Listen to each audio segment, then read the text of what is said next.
So we started it last week. We spoke men and money, and it's the men's conference. We're doing it all month long with different topics affecting men because we feel like men are suffering in silence, right? And the numbers speak for themselves. This week we decided to speak all things men and dadding, and we are joined by incredible fathers in the studio today.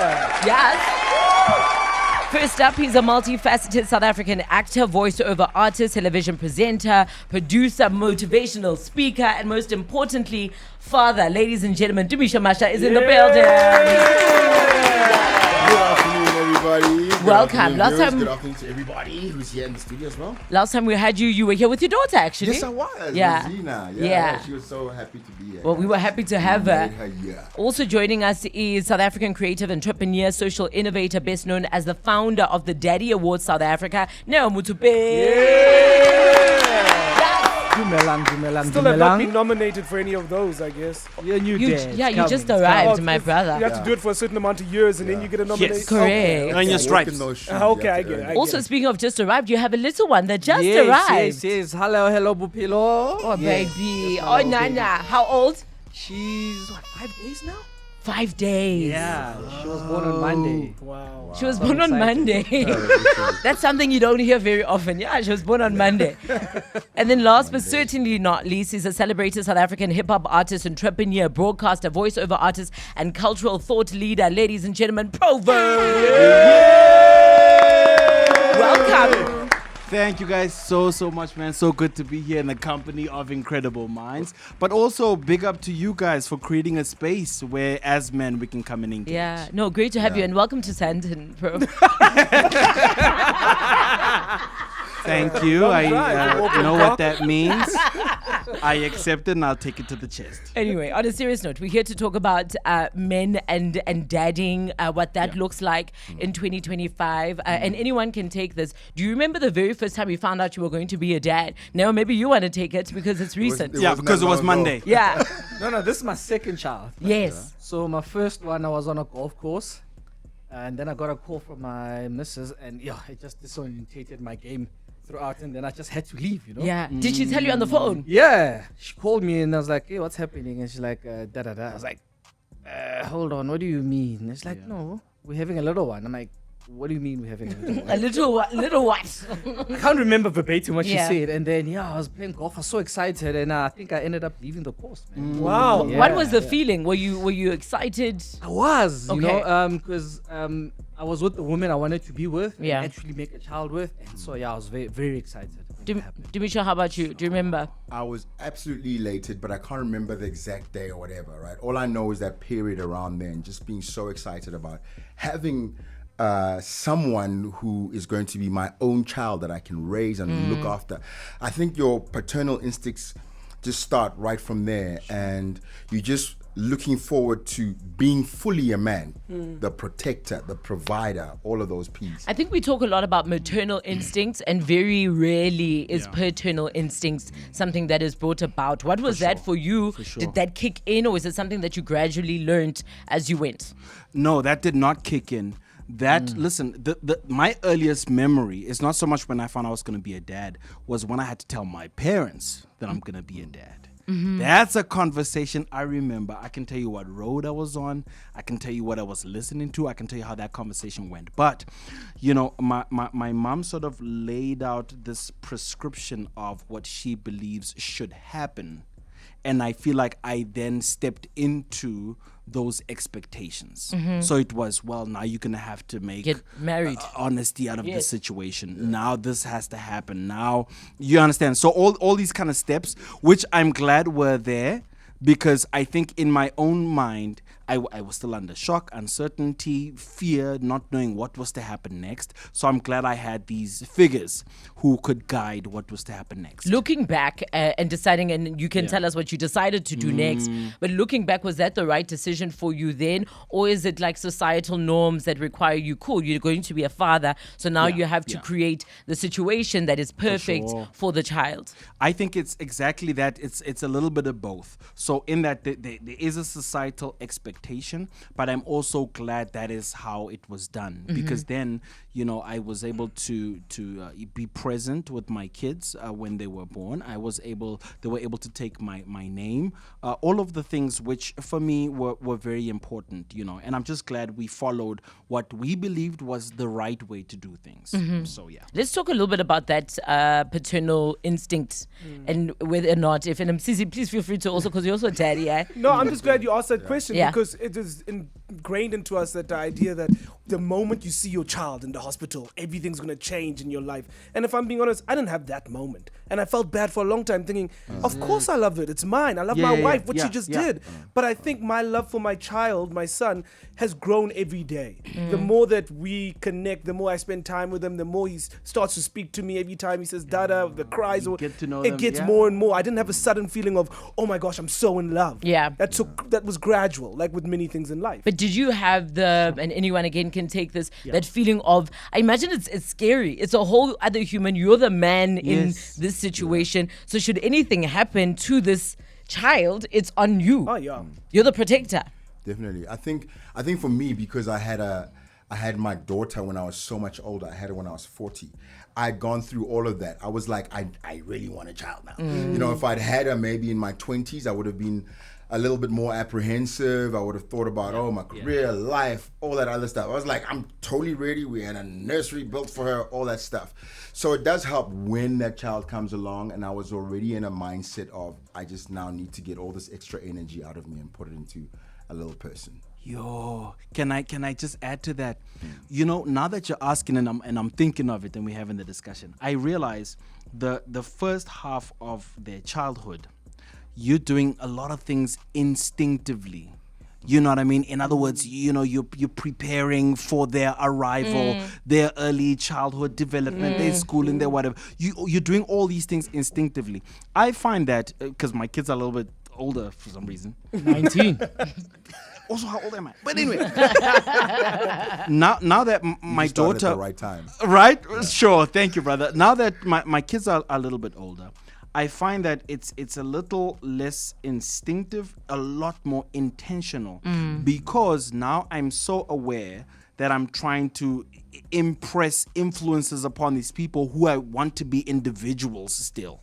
You understand what I'm saying? Yeah. So I'm intentional about what I say, what I expose them to, how I empower them, how I get feedback from them, how I listen to them. It's a lot more intentional now. Yes. And I just feel like the earlier years were instinctive, was doing what I think I'm supposed to do. Is it not then based on how you were raised? 100%. Right? So you're doing whatever it is that your father was doing. How much of how you, and I think as kids, I mean, I'm not a mom yet, but as a child, I imagine that the things my father did would have been as a result of what his father did, or the way his father, you know, behaved, because he was then the role model. Are you guys those people? You know, part of me obviously bringing or developing the Daddy Awards, I had a father, lived in a nuclear family, but the presence of him wasn't that of raising a child, but it was just, I eat food, couch TV, and I leave. So over time, the void happens. Because you're not connected. When you become a teenager, you start behaving in different ways, and you learn certain things, or you judge the man from afar, and then now you start to say, I don't want to do this, I don't want to be there. So now you start to create a North Star from a South Star, you know what I mean?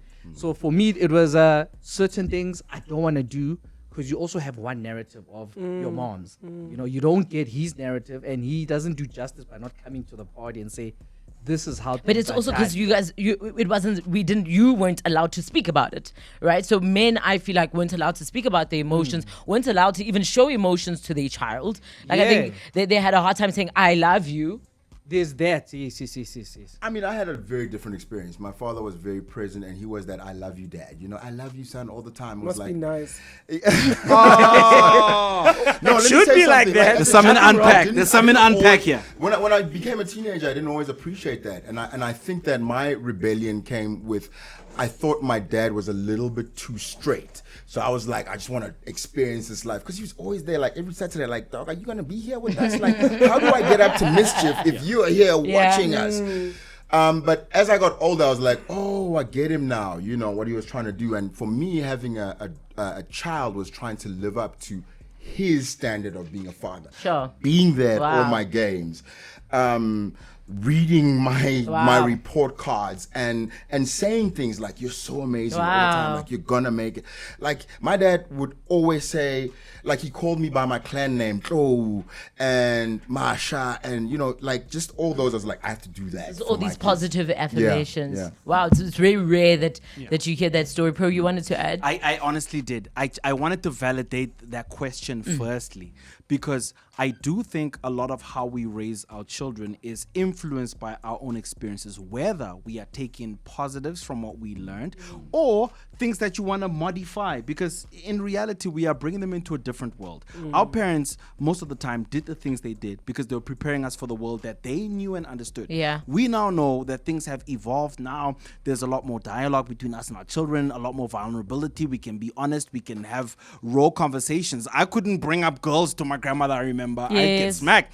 Now I'm sitting and telling my daughter what to say. No, tell Oh, her wow. this. No, you guys should do this. I'll pick you guys up and whatever. love it. It's a different world. Yeah. It is. It You has, and understand? you have to grow with that. Like, I think it would be very sad if you tried to be that dad from back then, right? And things have moved on. And I think it's so important to be able to be the kind of father who can talk to your children about the changes rather than avoidance. And I think as much as I really appreciated my dad for what he did, the one thing was, as soon as I was like, now I'm a teenager and these things are happening, I'm like, Dad, I want to talk to you about this guy. And he didn't wanna. And he was like, whoa, Nah, too what much. about your schoolwork? Too much. You know, It's a the mukhaka, kind of son. thing. Hey, you done your schoolwork? You wanna- So I think that for me was like, for years I had to figure out the opposite sex for myself, and I just wish you had just talked to me about it. Like, this is how I did with your mom or whatever, and I think it would have been, maybe I wouldn't have had to marry 2 times before, You would have gotten it right the I would've first gone time. right the Lucky, first man. damn 3 time. times lucky. Listen, if you just tuned in, we are in the middle of the men's conference. We're speaking men and dadding. We are hanging out with Neo Mothopeng, Proverb and Tumisho Masha. More on them. 947 Drive with Thando. This is 947. If you just tuned in, we are in the middle of yet another men's conference. Today we're speaking men and dadding. We're, of course, joined by 3 incredible guests. Neo Mothopeng, who's a creative entrepreneur and social innovator, best known as the founder of the Daddy Awards. We've got Proverb in the building, celebrated South African hip-hop artist, entrepreneur, broadcaster, voiceover artist, and cultural leader. And then, of course, the incredible Tumisho Masha, South African actor, voiceover artist, television presenter, producer, and motivational speaker. Whew. Yo, the resume is Oh, just it's gone. too much. It's a lot. I maybe do one It's or a 2 lot. of those. Oh, come on. And we are speaking men and dadding. I wanted to know what your guys' sort of role was in the upbringing of your children, especially when they're very small. When you have to take on roles that were previously very much known as the mother's role, like a changing of a nappy, waking up in the middle of the night, feeding, or whatever it may be. I think we're a completely different generation. Yeah. You've seen the trend that says present dad. Yes. You've seen that, right? No, I think we're that generation that wants to be present, want to be active. You want to be as a part of your child's life as possible throughout the stages. I'm fortunate that, my kids are a little bit older and I find that I connect with them differently. So first I was their guardian growing up, Then I think as I grew up, I feel like I sort of drifted more into their friend as well on top of. And now I'm almost their confidant versus guide and whatever, and I'm loving all those stages. Yeah. Nice, man. No, I think for me, I was actually very active. I do nappies even now. Since Monday, Joe. Bupelo, I hope you listen to these. So, and for me, I think it was one of those. I think earlier on you spoke about intentional, and for me, it's what I'm living now. I want to be intentional. Yes, I don't always get it right, but I want to be intentional and active. So I want to also give relief to my wife when time is needed for her. For sure. It's not always that I'm doing it perfectly, Yeah. but the intention is there, and I'm thinking about saying, what do you need? How can I help? Yes. Where do you need me to help? So the conventional stuff that men used to do, we're trying to now maybe close that gap. Say, okay, how do we fit into the space? Because I often think about it. Say my wife was never there. What would I do if I'm left with this? Yeah. You know what I mean? So I always have that in the back of my mind when I do certain things and being intentional. Yeah. I think that's such an important part of being a parental unit. Yeah. Your wife or your partner who's part of this, being able to rely on you. And I think it's so important for us men in this modern era to always show up in that right way. You know, some things have to come to an end when you have a child at that moment. You have to be that night. So maybe some things have to fall away, the partying and the clubbing and everything, because that is now your party and your club. Changing nappies. Yes. I think every man needs to know how to do that and do it regularly. You know, not, the baby made a poop, give him to them. No. You got to do it. And I always say that to the guys who are like, I don't know how to change a nappy. I'm like, how are you a father and you don't know how to change a nappy? That's like, I was going to say driving a car and not knowing how to fix it. Being an adult and not knowing, it's like being an adult and not knowing how to boil a kettle. Yeah. So it's just basic 101. You got to, and you've got to be very, I suppose, open to the fact that, I'd like you to leave me with the child and go have a day off, go out for high tea or whatever you need to do on a Saturday, and I'm here, or whatever day of the week or whatever, that she can know. When you are home, it's like your turn. We're going to help each other out to raise this child, because that's a healthy way to parent. So obviously in a perfect world, there's two parents, right? In a world that you hope and dream for, but that's not always the case. Yeah. And I think when parents or partners separate, it's usually the mother that then, has custody of the child. Pro, I don't know if you can come in here. Are you separated with I don't want to assume. I don't want to assume. Wait, are we allowed? Is that if it's not something we want to talk about, that's also okay. If you're asking if I'm a single parent, I am. Yes, okay. And how do you navigate being a single parent? Listen, I love it because it allows me to engage with my children in a way that I would have probably been restricted to my fatherly role. Yeah. So now I'm sort of part of it all. As I mentioned, I have teenage kids. When my daughter became a woman, I had to do the run and have the conversation, and I feel privileged to have been a part of that, because I feel like I now have a bond that I may not have otherwise had.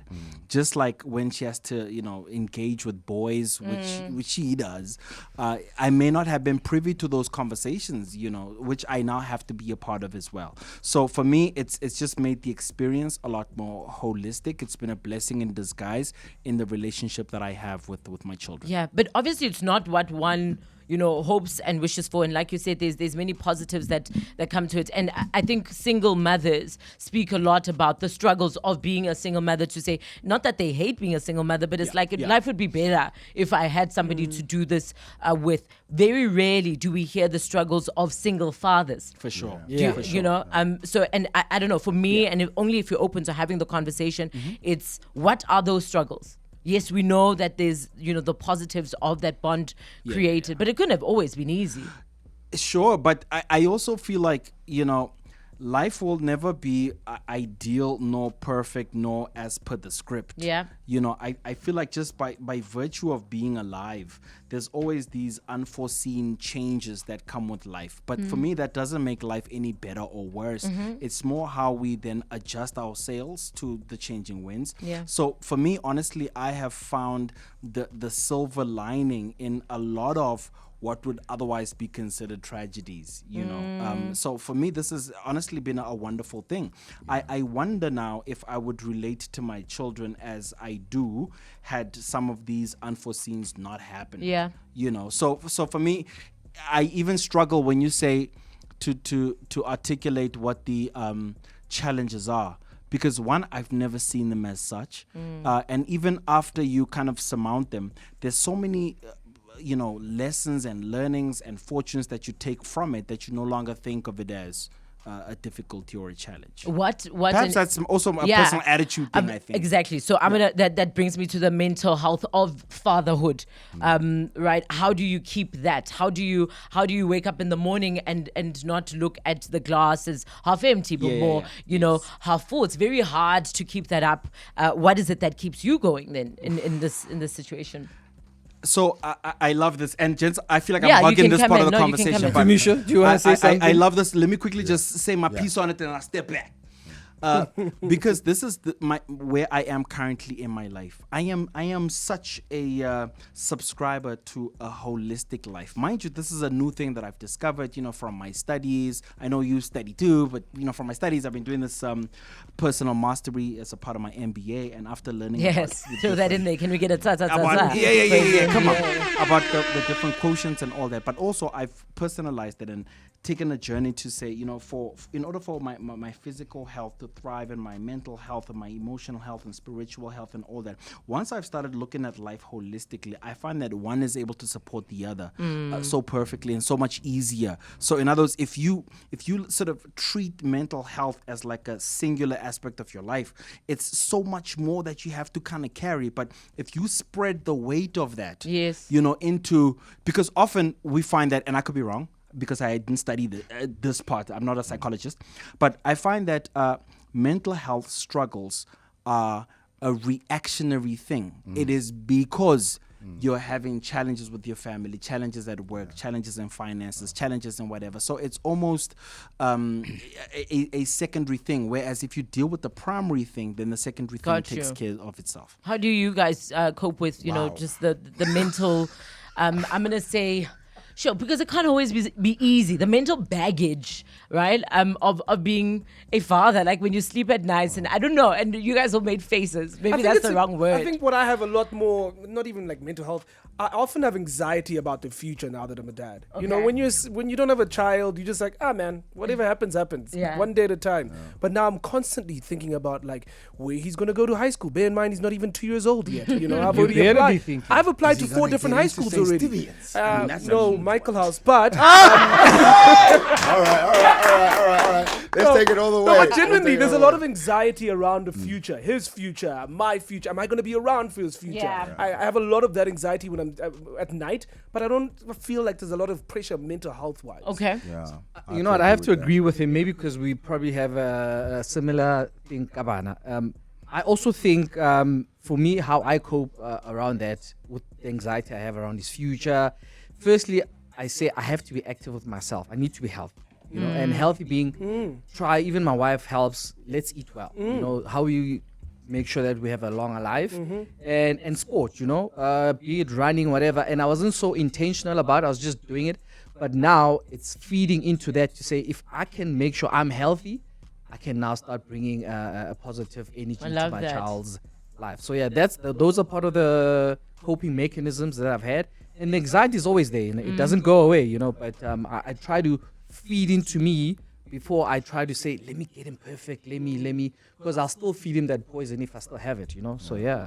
Look, I think that sometimes we take some of the small things and make them too big. My biggest anxiety for my daughter is she going to be safe? How do I keep her safe? How do I make sure that she's safe? And I got to a point, I listened to Gabelo, a very good friend of mine, not to name drop, Gabelo Mabalani. Yeah, we hang out sometimes. But he said, you think you're the one who's always protecting these kids, but it's actually God. And at some point, you just got to be like, I can't do it, so I'm leaving it up to God when I'm not there. But when I am there, I'm going to make sure that I'm present and I'm looking and I'm doing all the things that I need to do. But outside of that, I think all the other anxieties, like what school is she going to get to? Am I going to have enough money for to be in varsity? I think those things will kind of solve themselves in a way, not to be too nihilistic, but it will work out, and it will work itself out. Whatever struggle that might be, it will always be good for her. Apart from that, as long as I can be that present figure, that have that ability, like you say, to have my mental health in check, so that I can deal with everything that's happening, so that when she comes to me with problems, I'm not just like, why are you talking to me about that? I can actually sit her down and be intentional, which is what you spoke about. So I think and it's so important, guys, to look after your mental health. Like, I think that's number one. And I think mental health, a lot of it comes from spiritual health. Once you got that in check, it all falls into line. A lot of the times we think we just have to do it on our own if we read enough self-help books. And without being super spiritual, but once you've taken care of that, a lot of things fall into Gentlemen, place. we are out of time. I hope more of these conversations happen even off air. When you say you're going wherever it is that you're going, that you guys have these sort of chats. Do you guys have these chats? What are you guys talking about when you all the guys? time. Is this what you guys are nowadays. talking about? Yeah. We had a long chat about it. Actually, I'm gonna invite Pro and Tumisho to my podcast, Daddies of SA, so we can just maybe unpack more of the stuff that you were talking about, being intentional, and Tumisho, even your situations around fighting for custody of your child. So these are conversations we actually have, but Yeah. we just don't have a platform to voice them and let it be understood what we're trying to say, you know? Now, where can people check out your podcast? YouTube, Daddies of SA, Daddies with the Z. Yeah, you'll find it on YouTube, even on Instagram. You'll find us there. Yeah. Pro has also written his second book, eh? It's the second one, right? second It's book. called To Health With It. Second book. How many books do you have, Msizi James? How many books Can you we got? just congratulate Pro? How many now? books you got? Like catching Why am I strays out catching here. strays? What's going on? Congratulations. Thank you so much, man. Please just allow me to say I'm genuinely in awe of you guys. How you've created such a safe space for us to come and engage. thank you so there, much there, for there that. aren't many. Many don't use their influence, their reach, their platforms to just create an environment where we can engage like this. So thank you so much. Thank For you. this Thank you beautiful for space. accepting the invite, Pro. Genuinely. Really appreciate that. Tumisho, we know you're booked and busy. Always. If you're not on the radio, He's if on the he's radio always selling all the us something. You hear him in every advert. Yeah. Oh, come on. Don't say that because you're going to stop pushing me. I'm just glad I was here. On a shadow level, you guys look amazing. I'm glad to have hung out with such good-looking people. Hey, That's come on. all. I don't care about the rest of the stuff. Like, I'm saying, Yes, yeah, sir. get a haircut like that. Lovely. You can catch this conversation if you missed it on primemedia+.com. 947 Drive with Thando. This is 947.